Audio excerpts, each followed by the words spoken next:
Hello, good morning, happy Wednesday. Welcome you, Memphis fam, to Workshop Wednesdays presented by the Counseling Center. My name's Parker. I'll be presenting to you today alongside one of my colleagues, Rayshawn. Hi, I'm Rayshawn Johnson. I'm also a practicum student here at the University of Memphis, and today we're here to talk to you guys about sexual health with a little bit of self-care, which as we know is very crucial, especially during a time like this. Well, as Rayshawn said, we're going to be talking about sexual health and self-care today, so I figured I'd kick us off by defining sexual health. So what is it? It's a state of physical, emotional, mental, and social well-being in relation to sexuality. Sexual health requires a positive, respectful approach to sexuality and sexual relationships, as well as the possibility of having pleasurable and safe sexual experiences, free of coercion, discrimination, and violence.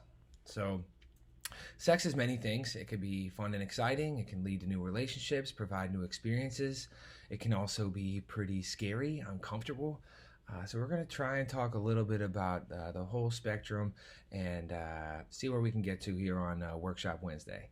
So let's talk about the fun first. You can kind of nod along to yourself if you've ever experienced any of these things. Sex can boost mood, relieve depression, enhance feelings of power, enhance self-concept, allow the experience of your partner's power, or make you feel loved by your partner. Can create life, make babies, make money, fill a need for affection and provide nurturance, provide pleasure, satisfy one's curiosity, be a way to show your affection, your love for your partner, or it can even create spiritual transcendence. There's a lot of positive, fun things that can come from sex. And what we generally have come to understand is that people are wired for sex in many ways. A renowned sex therapist has been quoted as saying, asking why people have sex is similar to asking why people eat. We're programmed to do so, and our brains are designed to motivate us toward that behavior in some way. And some evolutionary perspectives have also stated that we're driven towards sex to maintain our species and to create more offspring. We also, in later years, have come to study culture and the reasons people do or don't have sex, and the what, where, how, when, and why that makes sex either inappropriate or appropriate. So that leads us to motives, and I want to maybe ask you to reflect on what your motives are when it comes to sex. Why do you seek sex? Motivations generally fall into four main categories. There are physical reasons, goal reasons, emotional reasons, or insecurity-based reasons. So physical reasons that can include to get pleasure, to relieve stress, for exercise, for sexual curiosity or attraction to a person. Goal-based reasons could include making a baby, improving social status, for example, to become popular or maintain some image among your friends, or seek revenge even. There are emotional reasons, which include love, commitment, gratitude, and then lastly, the insecurity reasons can include boosting self-esteem, keeping a partner from seeking sex elsewhere, or even feeling a sense of duty or pressure. For example, a partner who insists on having sex. So sex can be kind of uncomfortable. And this can mean talking to parents, talking to friends, setting boundaries with partners. And decisions about sex can be very personal, very private. And although we may not want to talk to parents or other trusted adults about sex, they may have good things to say. They may have some good advice on whether to start or to continue a sexual relationship based on a longer lifespan, potentially more experience.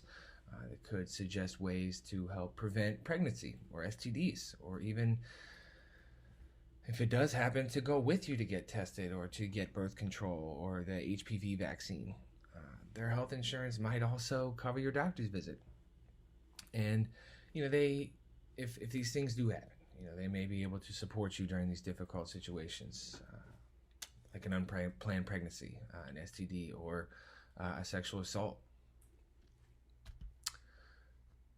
We can often feel more comfortable talking to friends, talking with our peers, But we still have a few recommendations for that. For starters, sex is a private topic. You only share with friends you trust. It's private for your partner too. And so if you do share with others, I think it's important that you talk about your experience only, not adding extraneous details about your partner or bashing them in any way, because it's private for them as well. Setting boundaries with your partners can be tough, but it's also pretty important, and it can certainly improve your experience.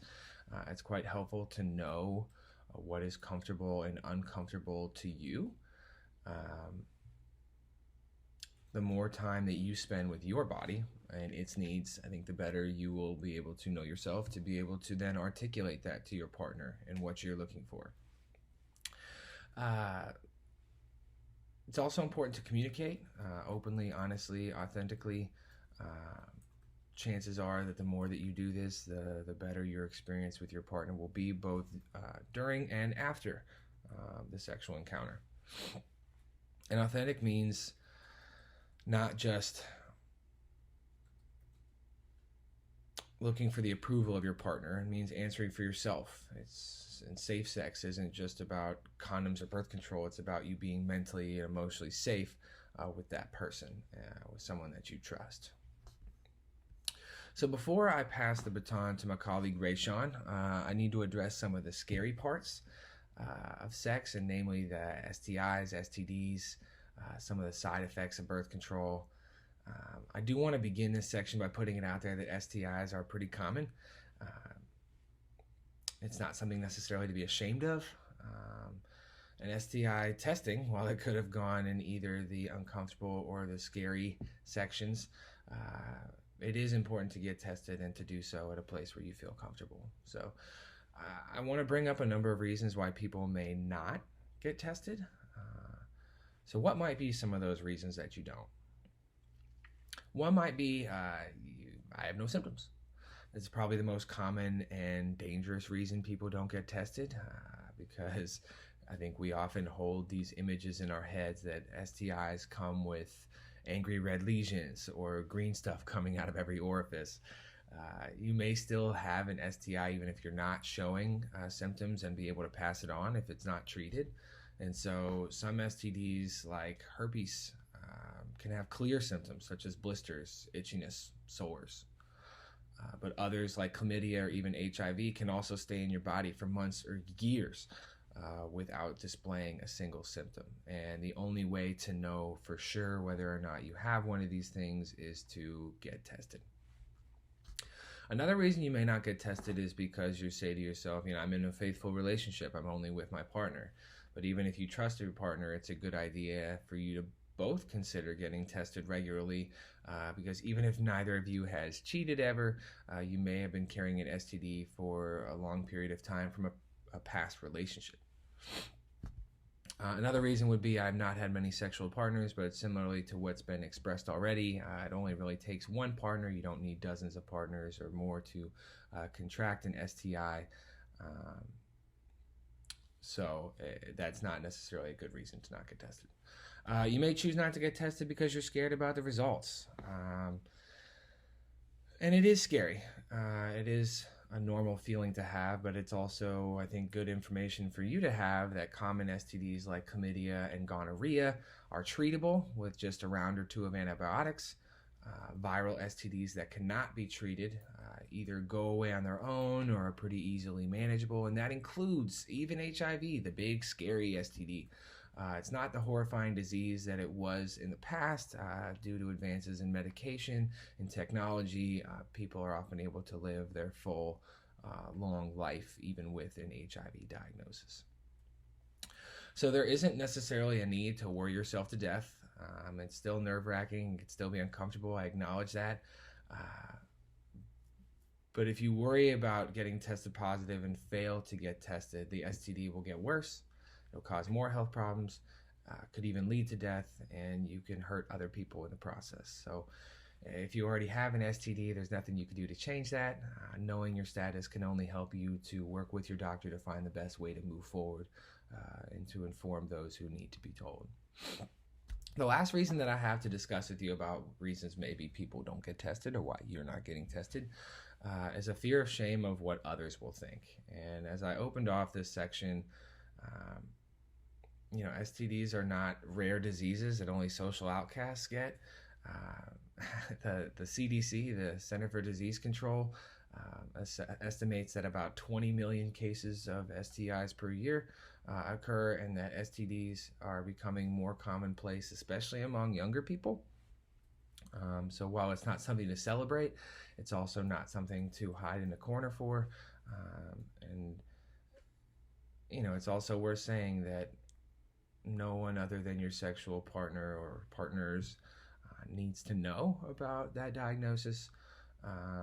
And so, you can still choose to maintain your privacy. But again, just want to reiterate that it's not as shameful as maybe you think it is. It's much more commonplace. And the more we can be open and transparent about these things, I think the less shameful it will become. So that's my turn. I'm going to go ahead and pass this over to my colleague, Rayshawn, and he's going to tell you a whole bunch more about prevention and self-care. When thinking about attitudes toward consent and sex, it's very important to first, know what consent means when talking about sex, which I'll get into, of course. And then also, what exactly are your attitudes towards sex? Is sex something that should be shared between people in a relationship? Is sex something that, it should be experimental? If I want to try something new, my partner should be willing to at least try it once. How do you think about sexuality? How did you learn about sexuality? What are some of your inner thoughts about sex? What are some of the values you hold about sex? These are just some things to kind of think about and have in mind. And then when thinking about consent, just a quick snapshot of what consent is just an agreement between two people, or it's like permission for something. So you want permission to get to have sex with someone. You want to make sure that you're both in agreement. But then, also understanding that agreement can change. Like, it's not a set in stone thing. Just because someone said you guys could have sex doesn't mean that, that's the end all be all. We're all in now. We said it is what it is. No, that's not the case.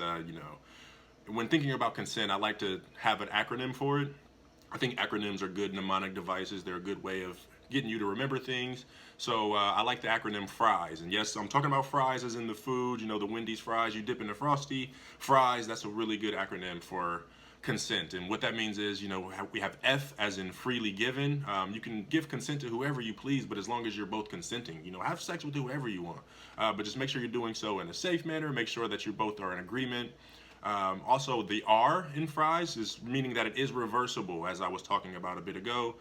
Just because we said yes initially, like, that doesn't mean that I can't change my mind. Like, I may change my mind before we actually get it in. I may change my mind while we're getting it in. Like, and that is okay. Like, and if the consent changes, then we have to respect another person's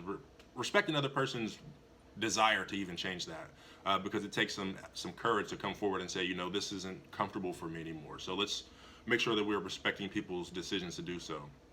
The I in informed just means that you know what you're getting yourself into. We know what we're here for, who we're with, those sorts of things. Like, we just want to make sure like we have all the details before having sex with someone. Those sorts of things. The E in fries is more so just enthusiastic. Like, we want to have fun. Like, we want to make sure that it's something we're excited about. We don't want it to be a chore or something like we're coerced to do. So making sure we're enthusiastic about it, making sure that it's something we're pumped about. And then lastly, the S in fries is specific. So, really being concrete about like what we're doing, where we're doing it, who we're doing it with, being specific about what's expected, talking about expectations, those sorts of things. So whenever you're thinking about, sex and consent, just think about fries. Who doesn't love fries? And also, fries go great after sex. When thinking about how to talk to your partner, especially regarding relationships and sex, I think it's important to really keep it light at first. You don't want to come in heavy with the things, kind of like, lead into, ease your way up, work up kind of thing. Foot in the door as opposed to door in the face kind of thing. Really working your way up to kind of start light and then see where things can go from there. We don't really want to jump in 50 shades of gray with the first text. We got to really work our way up there. Try a yes, no, maybe list with them. Things that you're willing to do, things you're willing to try. Have a really concrete list of like, yeah, I'd absolutely love that, or this might, I don't really know that this is going to work out for me, or even a maybe, like, maybe, depending on the day, depending on the afternoon, depending on what type of date we just had, that could be a possibility. Thinking about those things, we never want to yuck our partner's yum. And what I mean by that is like make them feel judged for something that they like, or if they're telling you about something that is of interest to them, or telling you something that they genuinely enjoy. We don't want to, oh my God, like, how could you? Like, that's gross. Like, we never want someone to feel judged or feel uncomfortable, or feel like they're on the defense, especially if it's someone that we care about. Check in often, see how things are going, see if it's extremely enjoyable. Too often people don't communicate on this small aspect of, is everything going okay? Is there something different that I could be trying? Is there something new that you would like to test out? Thinking about those sorts of things. And then also, these are not a one-time conversation. It's not a one and done sort of thing. Like, it may come up again and again and again. It may be something that you want to discuss in the future. It may be something that like you need clarification on later. You may want to follow up and say, hey, this was on our maybe list that we said that we may try this out. I'm still wondering if that's a possibility for us. Those sorts of things. And then also, being open and respecting, be open to respecting them, be open to respecting their boundaries, be open to setting new boundaries. We always want to make sure that we have respect in the relationship. And I think that comes with, being open and communicating, being open with your communication, being open about like how you're feeling, being open about like what's going on. If something's too much, saying, hey, I didn't really like that. I prefer if we stay away from that. That's a good way to set boundaries. And then also no pressure. We never want them to feel pressured or forced to do anything.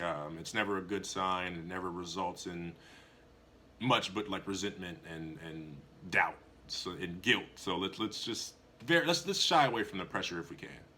When it comes to sexual health, there are a plethora of ways that we can protect ourselves and make sure that we are also preventative, making sure that we are safe. The first way, of course, is always abstinence. You have the right to wait until marriage. You have the right to not have sex. You have the right to be an abstinent individual. And any partner who doesn't respect that, any partner who tries to pressure you or make you feel less than or inferior or inadequate just because you won't have sex with them, then they're probably not the person for you. Let them go, cut them off. You don't need them anyway. If they're not going to respect your right, deuces. The second way, of course, is the mutual monogamy, which comes with, of course, that element of communication. Are we exclusive? Is this just a you and I thing? Are you sleeping with other people? If so, let me know. I just want to be sure that we are being safe in that regard. If you're having sex with other people, I have the opportunity to either say, this is not what I want. I have the opportunity to then say that I'm going to take other measures to make sure that I'm super safe in this regard. But it's really important to make sure that you're talking about that. But if mutual monogamy is something that you guys have agreed upon, I think that's a great way to kind of like be preventative and be protective when it comes to sex and being safe. Get tested. Make sure we're getting tested often. You want to get tested like at least annually. Making sure that your partner is tested as well. Definitely get tested before sex. It's good to get tested after sex, but definitely before sex. You don't want to, go into the sex bringing something that you didn't know that you had. That's not a good experience for anyone. So making sure that you're cool in that regard. Also, wearing condoms, wearing barriers, definitely, protect yourself. That is a great way of preventing the contraction of STIs or STDs or preventing unwanted pregnancies. Please wear condoms. And then lastly, engage in more low-risk activities. For example, like we know kissing's low-risk activities. We know like hand jobs are low-risk activities. We want to refrain from using alcohol because we know that inhibits our decision-making and it can lead us to engaging in some more risky activities, some less safe activities. And we, of course, know that using alcohol and engaging in sex with partners is a way to really increase that risk of STIs or unwanted pregnancy. So making sure that we're sober. Sober sex is also great sex. All right, on to self-care, which is definitely one of my favorite topics of all time. Anyone who knows me, they know that I love self-care, probably a little bit too much to where it becomes more of an avoidance thing, but we're not here to talk about that. That's neither here nor there. We're here to talk about self-care. Now, you may find yourself asking yourself, what does self-care look like in sexual health? Well, of course, on the mental side of self-care, it's good to have intimate relationships outside of your romantic relationship or sexual relationship, just so that way there's not too much pressure on your romantic relationship. Like, it's always good to have other outlets. It's always good to be able to vent and, have social support elsewhere. So be able to identify like who your social support is. You can vent to them. You can talk with them about your sex, maybe exchange new ideas, exchange advice on what may work, bring some new tricks to the bedroom. Who knows? But it's always good to just have that outlet. So identify those people. The emotional side of self-care. So asking yourself, do I have the tools? Do I have what's necessary to deal with my anxiety, to deal with my stress when I'm feeling stressed? Do I have the wherewithal to address these things? So it's really good to think about like what self-care looks like for you. For me, for example, that's listening to music, that's taking a long hot shower, that's playing the video game, that's like watching a hip-hop documentary, whatever it is. Like, you want to make sure you identify what self-care is for you so you can pull those things out in a time of need. Asking yourself, do I have knowledge about things like pregnancy and STI risk? Like, that's an emotional side of self-care. Do I notice who I'm attracted to? Are they of different genders? Are they of, different sexual orientations, what have you? Am I attracting people who are, monogamous, who would enjoy to be more exclusive? Or am I attracting people who would, prefer to be more fluid with who they date? Who knows? Just thinking about those sorts of things. Having that awareness is also good, being aware of like what consent is. So maybe even going back to the middle part of this video to see what consent is, and really being sure to have that like hammered into our brains. Consent is very big on both sides. And then also there's the physical side. Self-love is the best love, so make sure you build a relationship with your body. Make sure that you love yourself. Make sure that you affirm yourself daily. For me, I like to look in the mirror and tell myself something positive about myself, whether that be a physical thing, whether that be a mental thing. It's just always good to kind of build that self-confidence. I think too often in this world, like, people say things that are self-deprecating, which like they're working to tear themselves down, but there's not enough building ourselves up. So, making sure that you love your body, making sure that you're okay with your body, being aware of your insecurities, and also understanding how to like build upon those insecurities, to where we can really accept ourselves. So again, self-care is really important.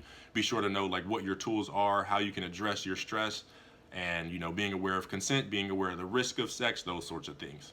Thank you for watching our video on sexual health and self-care. Of course, we know those are extremely important.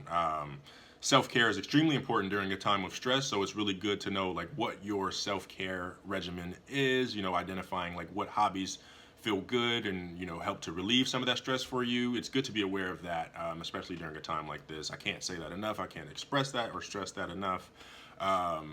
Additionally, I will be sure to post some resources down in the description below. Some of those resources will include, information about the services that we offer. It will also include some information for the Family Clinic, Planned Parenthood, Step Ahead Foundation, Choices, just some additional things that could help inform us and educate us about sexual health and those things. Additionally, I will also post a link to the QR code in the description. So if you could just be sure to rate this video, provide a survey about it. If it was helpful for you, if you have any questions that need to be answered, you could post them as well. Maybe talk about some things that you learned. But of course, making sure that you're staying safe above all else. And as I mentioned time and time again, I love self-care. So make sure that you're doing self-care. Mention us, write us, follow us. Let us know what you're doing for self-care, those sorts of things. Subscribe to our channel. But yeah, this has been great. I want to thank you guys again for watching, and I hope that you all are staying safe and enjoying the sex.